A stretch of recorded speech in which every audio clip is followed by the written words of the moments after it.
Hello there and welcome to Black Jackal Gaming. GW have released the information about the detachments that are going to be in the Space Marine Codex, and we've had a sneak peek at what will be the White Scars Detachment called the Stormlance Task Force. So we're going to look about what's exactly in the detachment so far. A popular ability from 9th edition has returned, some of the mobility strats that we've been shown, and if the new Jump Intercessors are going to be good for this detachment. The 9th edition White Scars ability has returned, and that ability is Lightning Assault. This allows you to charge even when you've advanced and fell back, leaving lots of flexibility in game to allow you to set up the ability to control parts of the board.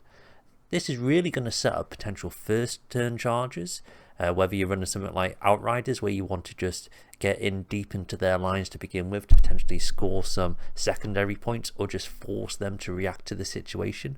It's going to allow you to contest space and objectives early in the game, as well as late game, just having that ability just to eke out those extra inches to cover distance. When it comes to counter-punching, Space Marines are already relatively good at this, but having that additional where you can move, advance, and then charge means you can put your units in positions where they're relatively safe, but there's a large distance they can cross to try and regain objectives or parts of the board.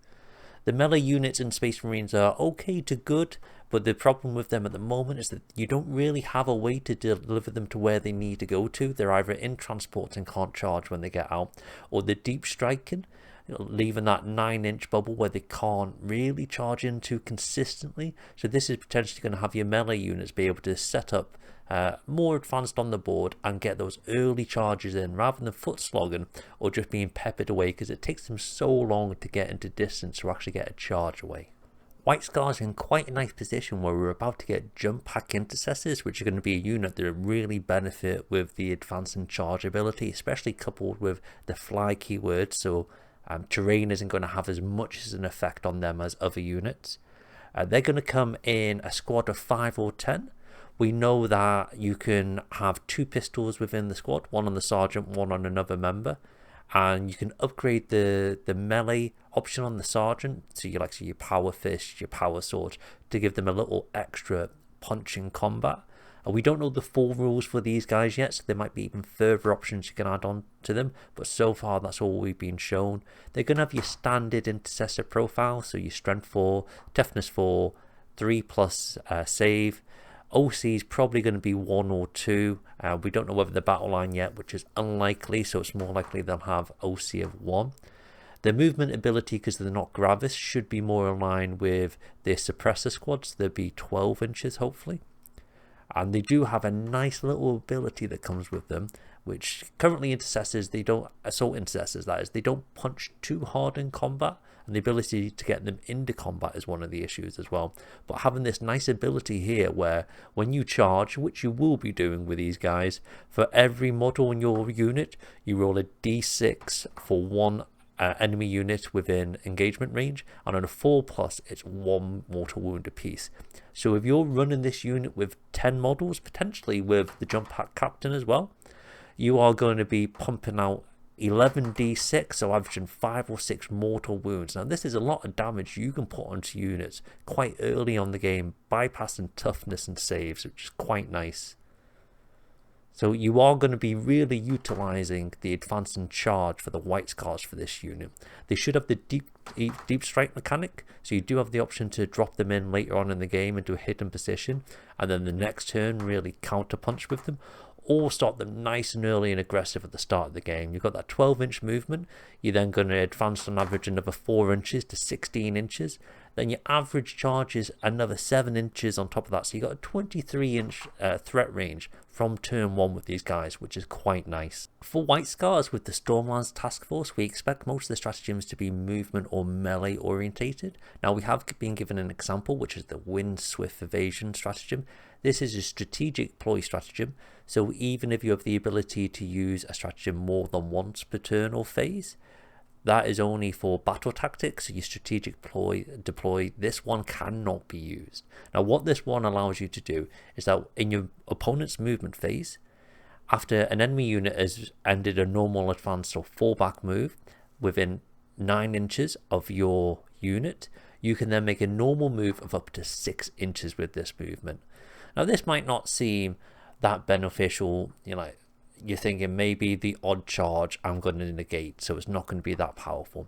But there's more strategic play to this. So you do get the ability to stop charges dead in their tracks. By moving 6 inches away, it's unlikely that this charge is now going to hit home.